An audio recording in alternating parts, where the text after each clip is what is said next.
নমস্কার বন্ধুরা, Bangla study hub চ্যানেলে আবারও তোমাদের সবাইকে স্বাগত।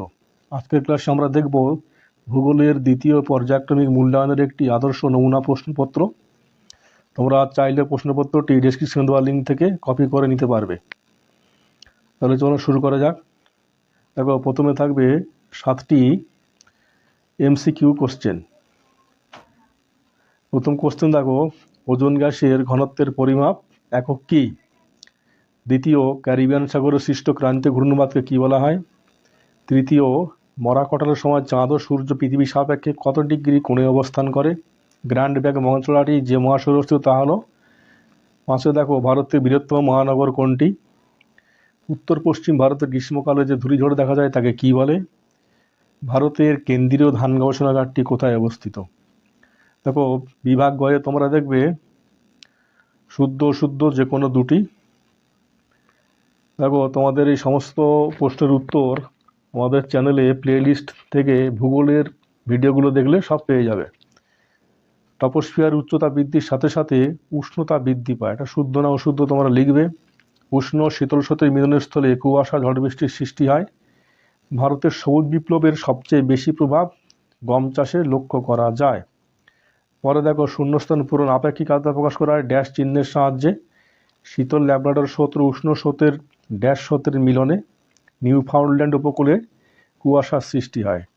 বিশুদ্ধ কাঁচামাল পণ্য সূচক হলো ড্যাশ। দেখো, 2 দুটো এসএকিউ থাকবে। কোন বায়ুপ্রবাহকে তুষার ভক্ষক বলা হয়? পৃথিবী ও চাঁদের মধ্যকার সর্বনিম্ন দূরত্বের অবস্থানকে কি বলে? ভারতের কোন শহরকে দক্ষিণ ভারতের ম্যানচেস্টার বলা হয়? তারপরে দেখো, থাকবে 2 নম্বরের 4টি প্রশ্ন। অ্যালবেডো কি? দেখে নাও। আপেক্ষিক আর্দ্রতা বলতে কি বোঝো? সমস্ত প্রশ্নের উত্তর আমাদের চ্যানেলে দেওয়া আছে। শৈবাল সাগর কাকে বলে? সিজিগি কি?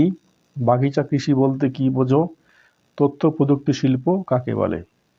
তোমরা এই নমুনা প্রশ্নপত্রটি ডেসক্রিপশনে দেওয়া লিঙ্ক থেকে একদম ফ্রিতে পেয়ে যাবে। দেখো, 3 নম্বরের দুটো কোশ্চেন। টপোস্ফিয়ার স্টোরেজের মধ্যে পার্থক্য লেখো, যে কোনো 3টি। মরা কটালের মধ্যে তুলনামূলক পার্থক্য। দক্ষিণ ভারতে কফি চাষের উন্নতির কারণ কি? ভারতের নগরায়নের 3টি সমস্যা উল্লেখ করো। আর দেখো, 5 নম্বরের যে কোনো একটি। বিশ্ব উষ্ণায়নের 5টি প্রভাব বা ফলাফল। জোয়ার ভাটা সৃষ্টির কারণ। আর অনুকূল ভৌগোলিক পরিবেশ লেখো, ধান বা গম। তারপরে দেখো, তোমাদের রেখা মানচিত্রে ম্যাপ পয়েন্টিং থাকবে অন্তত 8টা। কারাকোরাম ভারতের পৃষ্ঠছায়া অঞ্চল। উত্তর ভারতের একটি গম উৎপাদক অঞ্চল। পূর্ব উপকূলে একটি স্বাভাবিক বন্দর আহমেদাবাদ বা ভারতের বোস্টন বা ম্যানচেস্টার। মহানদী কৃষ্ণ মৃত্তিকা অঞ্চল দক্ষিণ ভারতের একটি কফি উৎপাদক কেন্দ্র।